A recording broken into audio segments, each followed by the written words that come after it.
me. Let me get my questions up. Okay. All right. This is a very special edition of TWA Talks that we have going on today. Father's Day. Father's Day for the dads. We have Henry Mims. Glad to be here. Wear of many hats. Mm-hmm. What are some of the hats? What? Dad.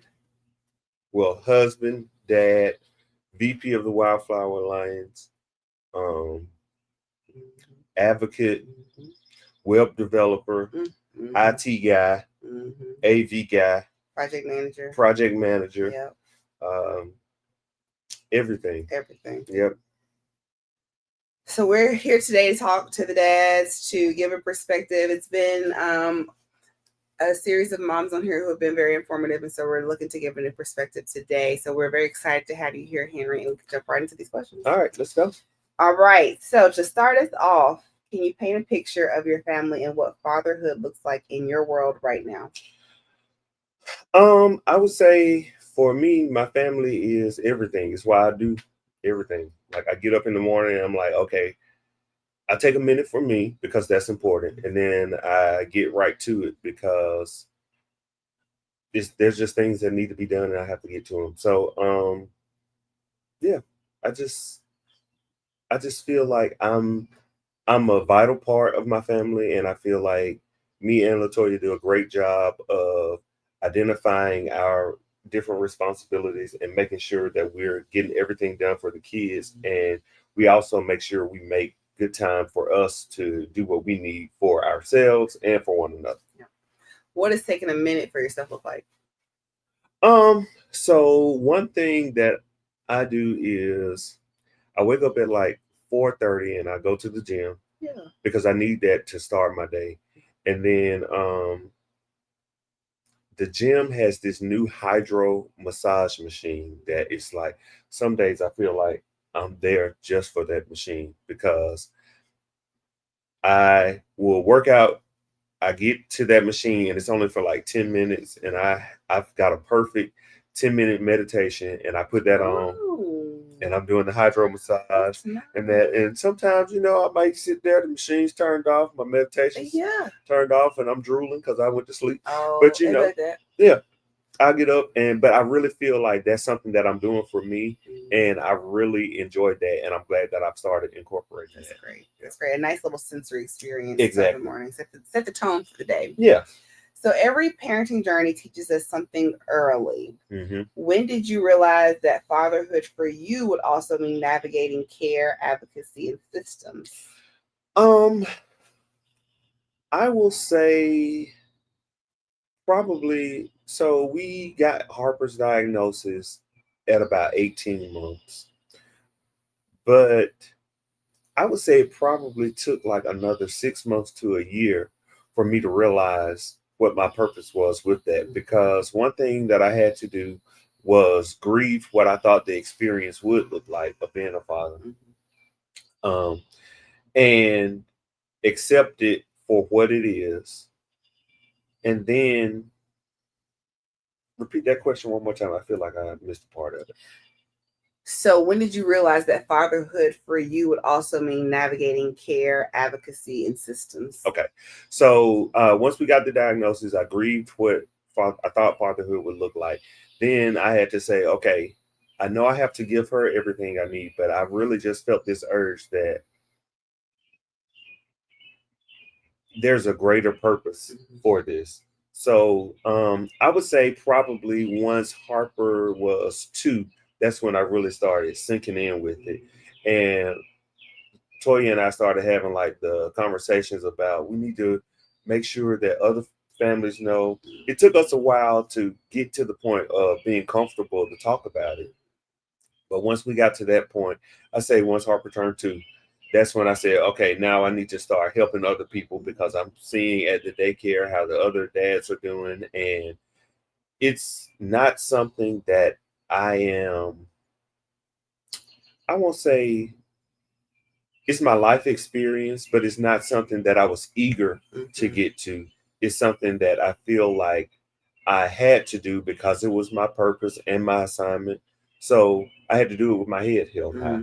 And I saw other dads really struggling with that. So I knew that it was a calling for me because I wanted them to know that no matter your circumstance, you have to keep your head up because you got your kid that's still looking at you and saying, I need you to be my daddy. Because Harper doesn't know any other experience. She knows that I'm her daddy and she knows like what I bring is what she needs and it's perfect for her.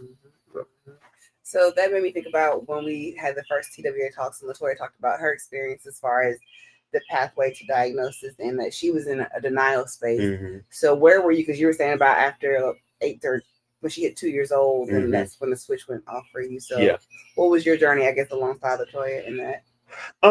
So I would say I noticed some things a little bit earlier, and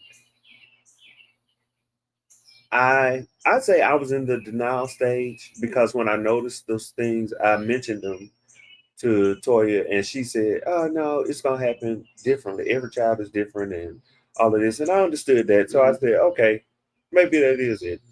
I'd never seen it like that, but when we finally got the diagnosis, I still was at a point of, okay, but tomorrow she's gonna wake up, and all of this is gonna be gone. So once we had done that for, I guess, yeah, it had to be a few months. I said, okay, this is how it's going to be. So let me, you know, plant my feet and really get down to what I need to do and make sure that I'm not the father. Well, my fatherhood journey did not look how I thought it was going to look, but I know that it was necessary for what was needed. So, okay. So this is kind of related. What has been your process of figuring out where and how to show up, not just emotionally, but in action? So kind of what you're talking about of having to step up. So how do you kind of know how to navigate that? I would say by not just jumping into things and going the way that I think things should go based off of how I was raised or how I'm seeing other people raise their kids. I have to be intentional for Harper and make sure I recognize her needs and say, okay, this is how I have to adjust my approach to make sure that I'm fitting into what she needs. Okay. And then I wonder too, when you were mentioning about how you observe some of the dads struggling to step in or to step into those roles, what did that look like? For some of them, I noticed that they were absent. So they weren't there for pickup and drop off. Or when we had the orientation meetings, they weren't in the classroom. But you knew them. I knew, yeah, I knew there was a father in the picture because it takes two to tango. For me, I knew that I did not want that to be the situation for my family because what message does that send to your child one day when they grow up and say, I have a disability and my dad felt like it was too much for him, so he was never there. I never wanted Harper to be able to say that. I want Harper to be able to say, oh, I never knew I had a disability because my parents have always been there. So seeing those dads that were not present, I said, okay, that's not going to be my story. I know that's not going to be it. But then seeing the dads that were there, but maybe not as present, or just being there to do the man things like pick up the wheelchair, or once my wife their wives put the baby in the car seat, they carried the car seat out. No, I want to be able to do everything because my thought process is both of us are in this together and we'll both get to the point where we need a break. And when Toya's taking her break, I want to be able to handle everything and not have to go in and ask any questions about like how do I fix her medicine, or she's crying right now. What's wrong with her? I never wanted that. And it's not anything that's saying like I want to be viewed as the macho man that does it all and doesn't need his wife. No, I need my wife there, but I also want to be knowledgeable because there might be an instance where Toya's out of town or something, and I have to do everything, and I don't want to be lost in that situation. And I am very independent and do not like being dependent on anyone. So even when Toya travels now, I don't like having to say, "Hey, can you come help me with the kids?" Because she don't do that. But I do have responsibilities, and I had to really coach myself and say, "Okay, you do need a little help right now or today." And Toya does that too when certain situations come up, and it's okay to do that. But I identified that what I saw, and I saw like, okay, I can pull an aspect from here, I can pull something from here to make sure that I'm present, and I'm seeing how this couple is struggling or this mom is struggling because her husband or the child's father isn't there. And I did not want that to be the story for my family, because one day these kids are going to grow up and they remember that. I constantly tell myself that I'm stressed out right now, or it's a lot going on right now, but I'm making core memories for these kids. And I want to make sure that those core memories are always positive, and that they can remember us being just a light for their lives and giving them everything that they need. Yeah. And a lot of the things they want, and some stuff they never even have to ask for.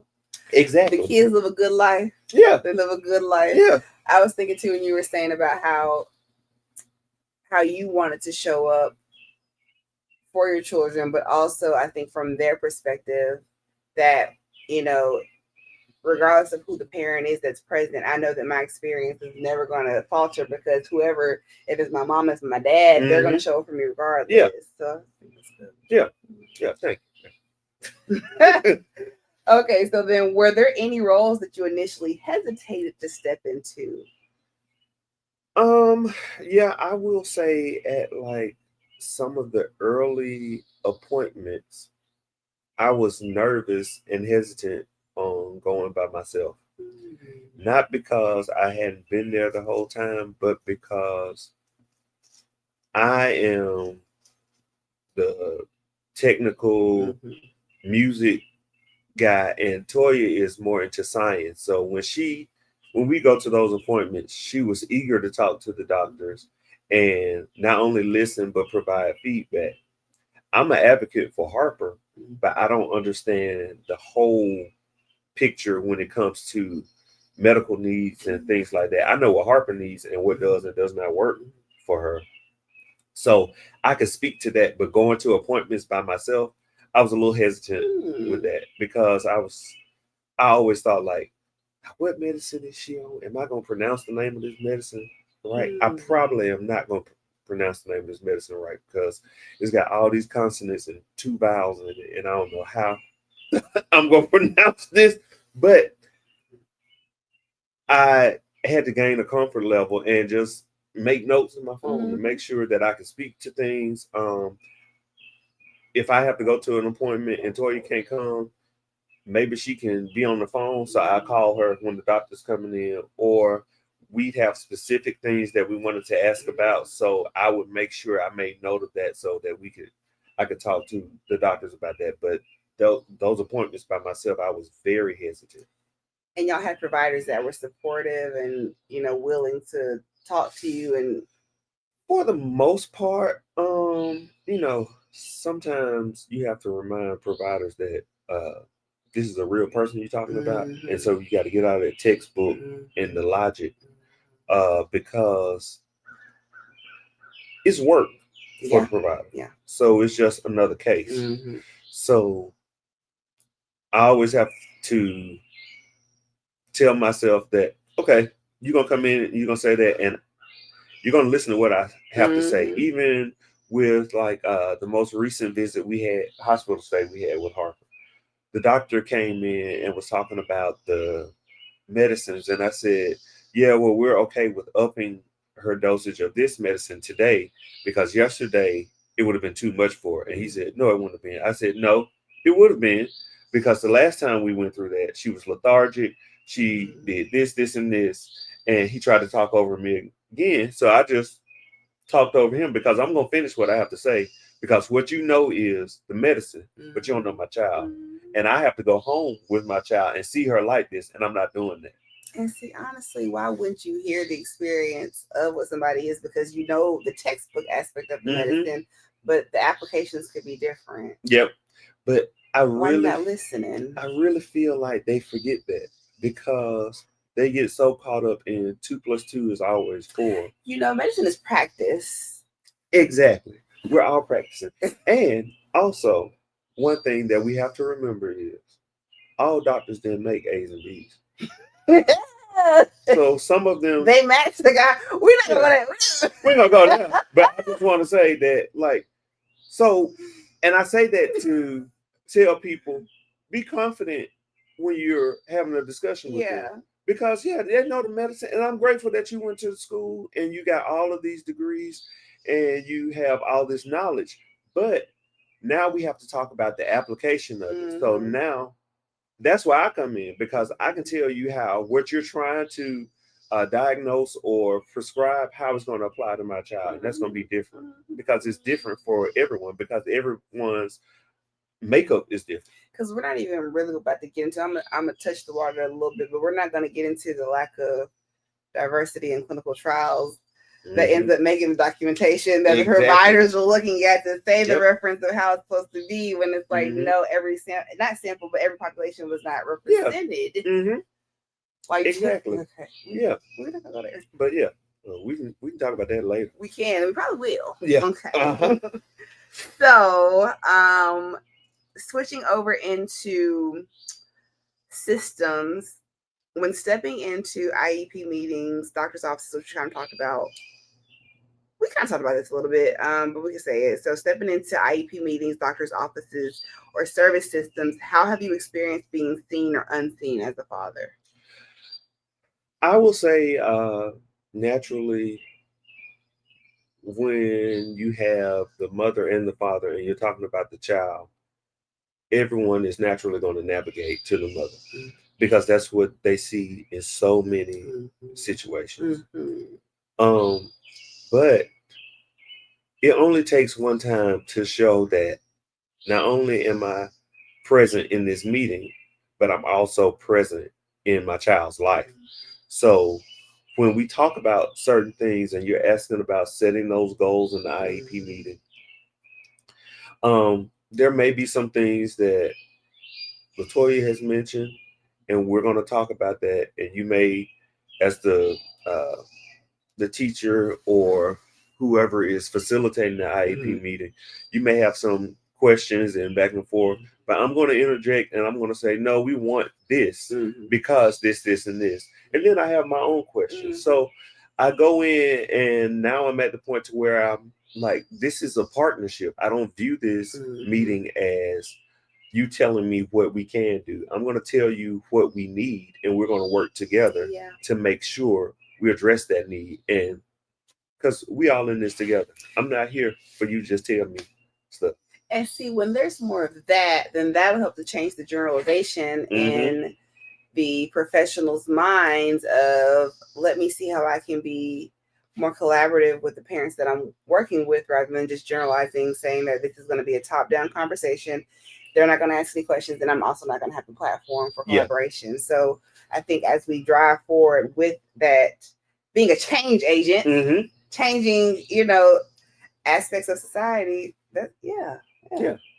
because, and it's going to take time for it to be like that, and it's going to take commitment from fathers, because a lot of fathers say they are okay with nah, my wife handles all of that. Esty, how do you then empower? Like, is that a mental block, or is it a lack of knowledge, a lack of power? Which I can't say that, because in our society, it's a patriarchal society, so power is there. So like, what is that leads to my wife got it, the mama got it?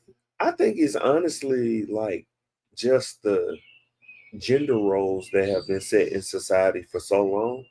And I feel like my generation has come in and said, no, we're not going Mhm. to just go by those gender roles. We're going to work together to identify what works best for our family. And then we're going to say, okay, this is how it's going to work for us. Now, there may be some instances where, it just settles Yeah. there. And that's okay. Yeah. But as long as you have that conversation, it's fine. And I will say, there are some instances where I just can't go, and Latoya will go. Yeah. And that's okay. Yeah. Or there are some instances where she's like, well, I need you to handle this, and I'm going to handle this every time. And I'm okay with that because I'm going to be more knowledgeable of it. I'm going to still come home and debrief you because I want you to be aware of it. I don't want you to be caught off guard from anything. But, that's just how it's going to go. It takes that communication. Yeah. I'll say. So I'm saying stuff we talk about here is at societal level, and then it just can trickle down across the board. So. Yep. So what has helped you move?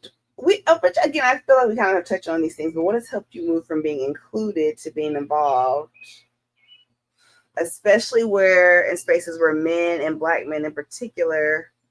So we kind of talked about this. Yeah, and I guess I can still say that I speak up. Speak up now. Yeah. No, now. You started whispering. I can say that I do speak up in the meetings. And if I have a question, I'm okay with saying, hold on, I need you to go back and clarify that for me. Or what I think I heard you say is this. So how does that really look? Did you always start off there?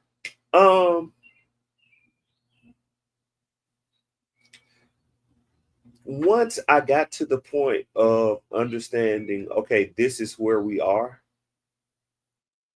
I am there in other aspects of life, but with this, once I got to the point of this is where we are, this is how it has to be, then I said, yeah. But it took me a minute to get to that point because, again, I was at the point of, okay, we're gonna go to the doctor tomorrow, and they're gonna say, okay, it's gone, so now everything's gonna be perfect.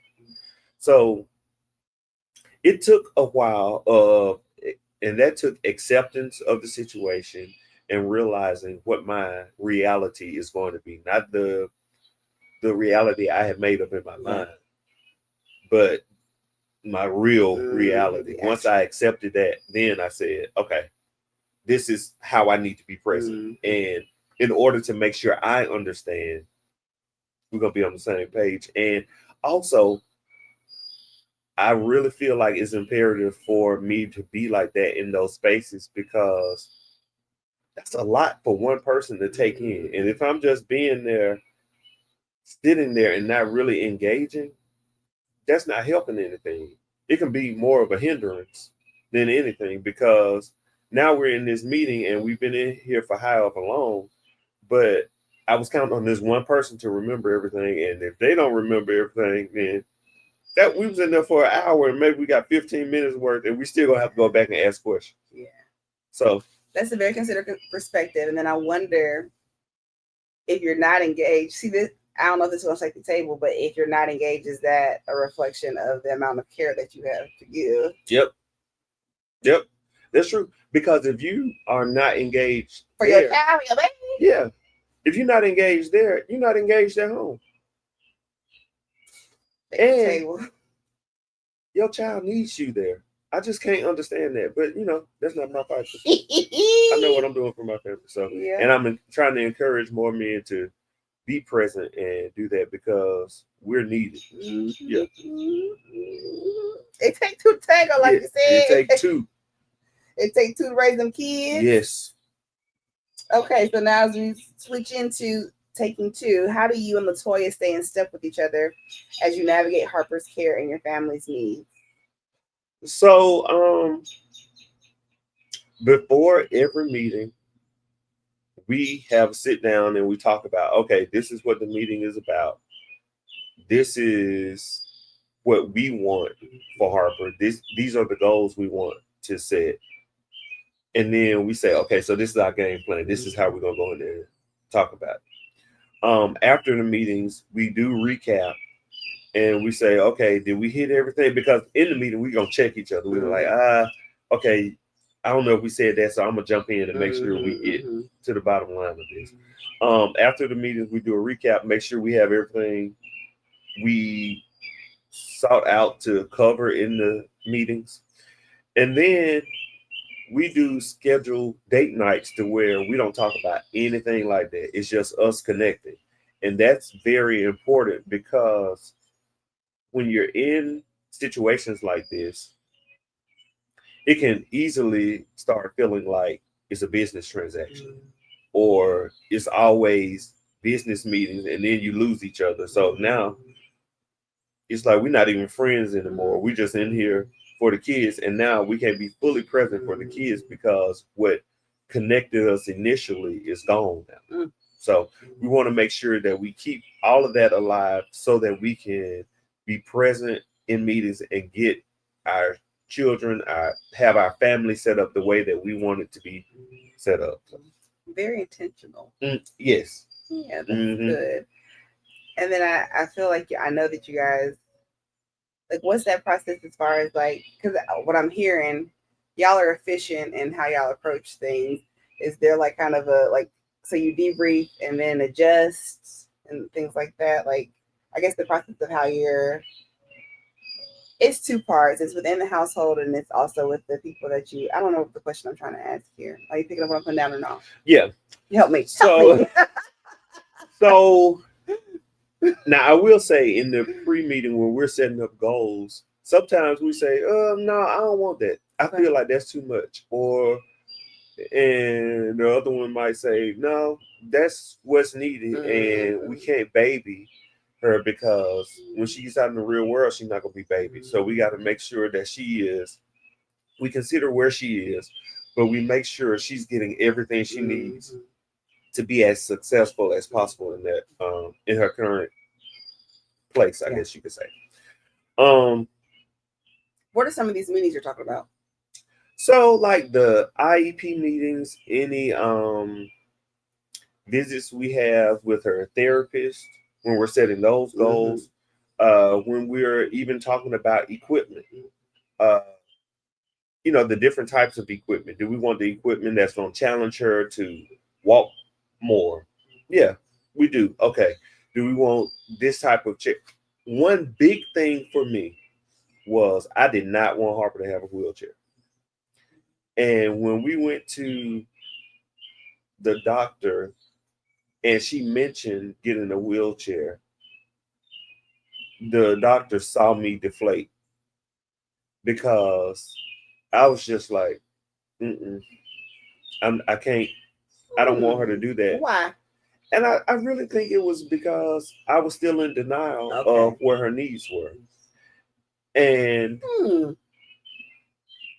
I knew what our situation was, but I wanted her to be able to walk more because I guess I said, well, if you keep practicing at it, you're going to get it one day independent. So that was a huge thing for me. And we left that doctor's appointment. I could probably say that was one of the only times we left that doctor's appointment where I felt like I was on an island by myself because Toya and the doctor were like, okay, she needs the wheelchair. But I will say our doctor is great. And she said, okay, we don't have to make a final decision today. We can wait a little while and we come back and revisit this. But I want you to know, people, I'm not saying that she's going to be confined to it. It's just going to be something to help support her. So hearing that and having a good doctor that understood my hesitations and fears and took time with me, not being the patient, but being the parent, I really, really appreciated that. Yeah. That makes you think of like how your hesitation can be a hindrance from your child and how do you get out of your child's way? Yeah. Because it's not them. Yeah. It's you. It's Yep. But and I feel like all parents have that. So this situation was a little different, but that's something that all parents have. And it's just like you have to say, just because this is what I had to say was, just because this may be what is needed now, that still is not the end of the story. Because I had to think about it.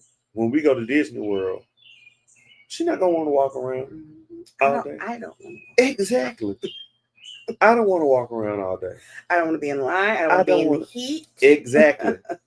So, knowing that she has a disability, why would I hinder her from the experience of Disney World just because I didn't want her to have a wheelchair? So, you have to say, okay, it's not all about me. Let me take a step back and look at the whole. Mm-hmm. That's what you have to do. You got to look at the whole picture Mm-hmm. instead of just the no. This is what I'm seeing right now, and it's not lining up.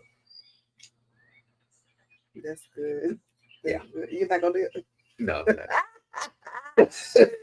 Okay, that's good there. What have you learned about yourself in relationship to care? Not just giving it, but receiving it. So both aspects. Okay. I will say with giving it, I've always been a caring and considerate person. I always think about like, okay, if I do this, what's the impact it's gonna have on these people or this situation? But the biggest hurdle for me was making sure I took care and cared for myself because I would always put me on the back burner. And that's not something you should do in any situation, but especially in this situation, it's not something you should do. Um, I one big hurdle for me was I don't like feeling. I was once thinking that if I go take some time for me, then I'm leaving Toya with all of this to handle on her own. And there were plenty of situations where she had to leave and I was here by myself, but I can handle it because I'm the dad. I'm a man. I'm supposed to be able to handle anything. But having to have that real conversation with myself of I'm tired and I just need a break. That was really that took a minute for me because I don't know. I guess I kind of started feeling like it'll make me feel or look weak, but it's necessary. Yeah, we ain't got time for that. Yeah. The appearances. Yeah. Yeah. Yeah. But it's necessary Yeah. in order to make sure I can be present and who I need to be for my family. Mm-hmm. Because they don't want me being tired because then I become irritable and you talk about the core memories. Exactly. Exactly. And you never want to set up something if it's preventable. Yeah. Go ahead and do what you need to do to take a minute and then come back. Now I ain't saying go get the milk and never come home. But like just take the minute. That or don't drink. Is it a fit? I don't know. I don't know about that. Don't not be present in your house because your drink you drink it. Yeah. So it's all about a balance of saying, hey, I need a minute right now, and then just saying it. Like okay, you can have a luxury right now. Yeah. Absolutely take your head down, but don't let it succumb. Escape. Yeah. And I think this is critical because June, as I'm saying, is Men's Mental Health Month. So this is a very apropos question. Yeah, that's true. Yeah. What you need, asking for help. Take your time. And I know this might shake the table. Let's shake it. But you might get mad at this one. Not me. Take a minute and play the PlayStation if you need a minute. If that's gonna like ease your mind, because I'm doing something and I don't have to think about anything else. I'm just focused on this game. That is a good release. Okay. So just take a second to do that. Let me see though. So it's two parts. While you're doing that, is that within? Because to talk about, because what if the dad who already is not helping out hears that? I'm gonna say, yeah, that's the thing. Like I'm saying, do it once you've been present, you've been helping out, you've been doing everything that you need to do. then you just say, okay, I need a little break. Yeah, you don't lose Like, yourself. yeah, but you don't need a break Yeah. if you haven't. You don't need a break from this if you haven't done anything with this in a while. You ain't done no work to begin with. What you need a break for? Yeah, exactly. I think that's important. I think one of my friends, what she's entering into the journey of motherhood, and what she says she's admired about me is that I haven't lost myself in being a mother. I still am a very present mother, but also it's still important for me to maintain who I am. And I'm not who I was before I was a mom, but I still am a person outside of being a mother. Yeah. So it's like, how do I care for me and still grow and show up for myself so I can show up for the people around me? Exactly. Because I really hate when I see people just totally dive in with their kids. And then when the kids grow up, they don't know who they are. And then that's when they start having a midlife crisis, or they have just lost themselves. And you cannot do that because you have to be everything for your kids and for your family, but you also have to consider yourself, and you can't lose yourself. Yeah. And it's good to show your kids what balance can look like too, so that they can model that themselves. Yeah. Because again, we're making core memories. I want my kid to say, yeah, Dad came to all my games. And then there were some nights where he went out and had fun, and we just hung out with Mom, or we just hung out with Dad and Mom went out. I saw that. Because now, like I said, I feel like our generation is doing a good job with that. Because it's not just go all the time, and I'm always with them. Because sometimes our kids don't want to be with us, but we want to force them to just sit here because you don't have anything else going on. I was so Camden, I'm an online shopper because I was always with my mom at the stores. They knew her by name at every Parisian. We would close the stores. So for me, that impacted the way that I shopped. And my son, he went shopping with his grandma. But he enjoyed his stuff because we'd be at the house. Oh, okay. So yeah, that's my core memory. But like you said, we do a good job generationally for us having that balance. For me, I was always with my mama, and the times that they took time for themselves, that was so infrequent. So now, after I became a parent, I kind of understood. Like, I get why y'all would sometimes do stuff on your own. I get it. Yeah, because it's necessary. It is. Yeah, show up for them babies. Okay, we're winding down. What do you wish more fathers understood about what's possible in this journey, especially the ones who haven't yet stepped into their full role? It's possible to still have your own life. It's possible to still be able to do the hobbies, still be able to take care of yourself and the family. You might have to get up a little bit earlier, but when you start your day earlier, you're going to feel better about yourself. I know for me, I feel more accomplished when I'm able to go work out, get my hydro massage, and then come home. Take a little nap. Yeah. You know what I'm saying? Take a little nap when I can. When I'm meant to be meditating, you 20 minutes later, Exactly. But it's still possible to do those things. So don't feel like you missing out on something because you can't go every time. Because if you think about it, if you're doing the same thing every week, are you really living, or are you just trying to escape something? So go ahead and just face the reality and say, this is my reality, but still have that time for yourself, because everybody will appreciate it more. You're going to appreciate it more. Your spouse is going to appreciate it more. Your kids are going to appreciate it more. So just, it's okay to do that. So kind of align with that, which I don't think we've gotten into. What do you think, or maybe we did, but just to circle back if we did talk about it earlier, what do you think maybe some of the reasons that the fathers are hesitant to step into that full role? I think they are maybe you don't want to hear what friends will think. Guys, we critical on each other about anything, and it's all jokes most of the time. But sometimes we value the opinion of those outside of our home more so than those in our home, and I don't think Stop that's... doing that. Don't do that. I don't think that's not what you need to be worried about. Quit it. Yeah, because you need to be able to say, okay, because are you being true to yourself, or are you trying to conform to what you think these people need you to be in order to hang out with them? Because if that's the case, then Performance. do you really need to be hanging out with who you hanging out with then? But see, then that's when we get into the amount of work that it takes to actually look in the mirror and look at yourself. Yeah.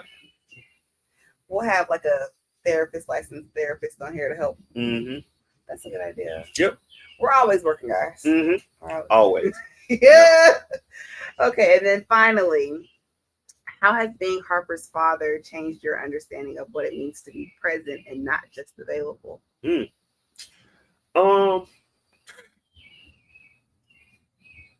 It's really, really changed that a lot, because being present means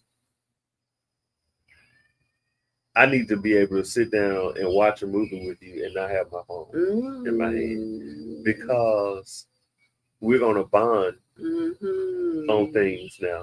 So one thing that I have started doing with Harper is, because I was so bad about this, I would like turn a TV show on that I know she wanted to watch, and I'd be sitting there with her, and I'd be on my phone, and I look up every now and then, or she hit me and be like, tell me, hey, the TV's on. Yeah. Did you see that part? And I just say, oh yeah, I see it. That's Super Kitties. I noticed that she wanted me to be next to her. She wanted me available, but when I was present, she lit up so much more. Yeah. Like last weekend, we sat and watched the episode of Super Kitties, and when it was coming on, I asked her, okay, which one are you going to be and which one am I going to be? And she was so excited when I said that she wanted me to rewind it so that she could see all of them again, so she could point it out. But that was like so much fun for me. And now every time that show comes on, when the one that she wanted me to be come on, I say, that's me, Harper. And she just like gets so excited. And I say, that's you, Harper. And she just lights up, because it's like, that's our thing. Yeah. And then that's so rewarding for me, because I have unlocked another level of connection and relationship with my daughter now. So that's going to go on for the rest of her life. Yeah. And so that's a great core memory that we have. Yeah. And it's something that I'll really cherish. Yeah. I really love that. We're going to have to do that more often. Yeah, we're gonna have to do it with some other shows. I may have see who she want to be on Game of Thrones. No, she gonna say off. I know. She gonna grab the remote. Yeah, the TV. I don't want to see this. I love that. I love that so much. That's really good. And then I need to put my phone in the drawer. Yeah. So I've started doing that too. Like, work so much, but now I'm going to be very intentional, and I'm going to set a timer for my work to make sure I get things done. And sometimes I have to go over that time to get it complete, because I don't want to have to be thinking about it while I'm spending time with them. But once I do that, I put my phone up, I put my computer up, and I'm just there with them, and I'm playing with them. I'm watching their imaginations grow, and we're taking on roles and characters, because I think about that, like even with like when I was growing up, like Power Rangers. I know with my friends, I would say which Ranger I wanted to be. The pink one. Exactly. Or yellow. Yeah. Or like, and with my parents, I do that too. And they weren't as invested, but I appreciate them sitting there with me and saying like, oh, okay, yeah, that's you. That's you. They never said like, and I would be this one. But that's just the imagination of a kid, and I never want to suppress that. I want their imaginations to be huge, and I try to do everything I can to make sure that Harper, although has a disability, I don't want to limit her in any way. So that's really my goal with that. I love that. And then I think about too, like when you're present, you get to be present with who you are, and that also are core memories for your children too. Because that's like for me, when you're talking about the experience, like I think about things with my dad and how much he loved music and his songs and the songs that he grew up with. Like I know that, and that's a core memory that I have from him. So it's like that's just good to put those memories. Yeah. So anything that we haven't discussed that you want to emphasize to the dads? The only thing I would say, and I guess it just sums up everything, like take advantage and be there as much as you can because this time moves so fast. I really understand what my parents and people used to say when like you were just a baby because Harper's 6 now, and I'm like, God. I remember she was pregnant with Harper. I know. Baby. And now I remember when Harper used to wake up in the middle of the night, we had to change diapers and everything, and now it's just like she's going to first grade. I'm like, who's this tall little girl? Yes. Why is she so tall? And why does she have such attitude? What's going on? Like, where is she? She's not here no more. Exactly. But I would say just be present as much as possible so that you don't have any regrets and you're never saying like, man, I wish I had been able to spend more time with my child at this stage because now as they grow older, they kind of want to get away from you, like we did with our parents. So, and when I get to that point, I know I'll be a little bit more prepared for it because I spent that time in these early years. So, that'd be my advice. That was great. And then we'll have the Bruising Brotherhood. Yes. So Bruising Brotherhood is the June 21st. Yeah. Yep. It's going to be at Back 40. It's going to be from 12 until 2:30. So y'all come out. We're just going to talk and, build community and brotherhood. That's what it's designed for. I hope to see as many of you there as possible. And when you pull up at 12, just look for me and first beer's on me. Cheers. Cheers. I'm about done, but I was talking a little bit. All right, guys.